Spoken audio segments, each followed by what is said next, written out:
Why children? Why like a child? Nganong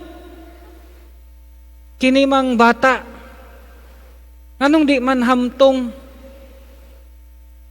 Well, we have to understand first the context of the society in the time of Jesus. During the time of Jesus, children do not have social status nor social importance in the time of Jesus. Okay? And the society during the time of Jesus is also a society who keeps on seeking social status. Kinsay labaw, kinsay labing dako, kinsa ang number 1, kinsa ang pinakasikat, kinsa ang pinaka-famous, kinsa ang pinakabanggiitan, kinsa ang pinakabatid diha sa Biblia. These are the things that are happening during the time of Jesus. Dili lang sa atong kapanahunan, bisan sa kapanahunan pa ni Jesus, naana ning pagpaningkamot, naana ning pagpangita, seeking status quo. Dapat ako number 1. Dapat ako labaw sa tanan. Dapat walay mupuli sa akong posisyon. Dapat ako ang gamhanan sa tanan. Mauni ang nagakahitabo sa panahon ni Jesus. Sama usab sa nagakahitabo sa atong kapanahunan karon. That is why when the disciple asked Jesus, who is the greatest in the kingdom of heaven, those persons who have status and yet nagpaubos sila, humbled themselves.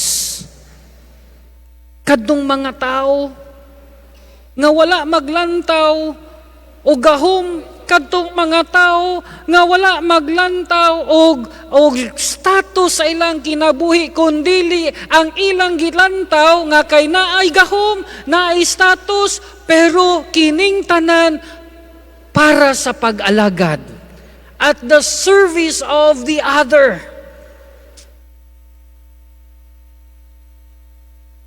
Muna nga, para kang Jesus, ang labing dako sa mata sa Diyos, the greatest in the eyes of God are those persons who are humble. Mapaubsanon.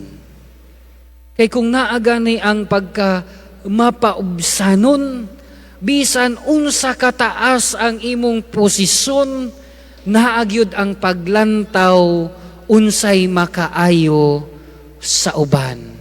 Naagi paglantaw unsay pag-alagad sa uban. Pero gani kung ang atong tinguha ang status ko, kung ang atong tinguha ang gahom, kung ang atong tinguha ang prestige, ang honor, kung mao ni makasentro sa atong kinabuhi,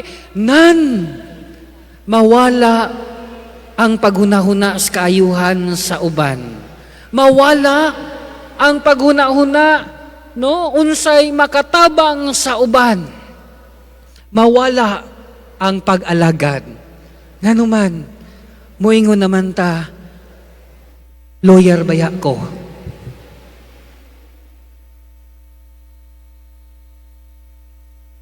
Moingon naman ta, basin wa kakaila sa akong apelido.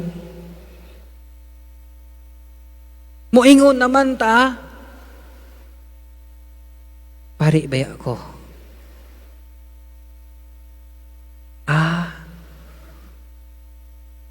Jesus is telling us nga ang makaadto ang labing dako didto sa gingharian sa Dios wala nagdepende sa imong posisyon.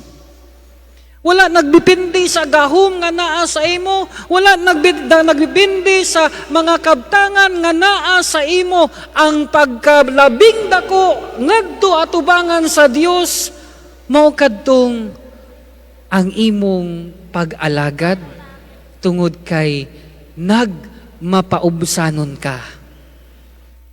Nga bisan og taas kag posisyon, nga bisan og taas kag gahom, nga bisan og daghan kag kabtangan, nga bisan og naa ka sa haruhay nga pamilya, naa gihapon ang imong andam kanunay nga pag-alagad, labi na sa labing ubos natong igsuon. And that, my friend, is great in the kingdom of heaven, is great in the eyes of God. Siguro sa atong kapanahunan karon, samas kapanahunan ni Jesus, kita mga batanon, nangita buntag mga musikat ta, mahimo tang inila, o mahimo nga na ay posisyon, ay gahom. No? One time, gipangutana na ko ang usa ka bata, magunsa ka pagdako nimo? Mingon siya, gusto ko mahimong pulis. Nganong gusto man ka mahimong pulis? Kay gusto ko masama ni Cardo Dalisay. Sikat, abtik, no? Siguro sa una-una sa bata, bisag kalima nagipusil, buhi gihapon.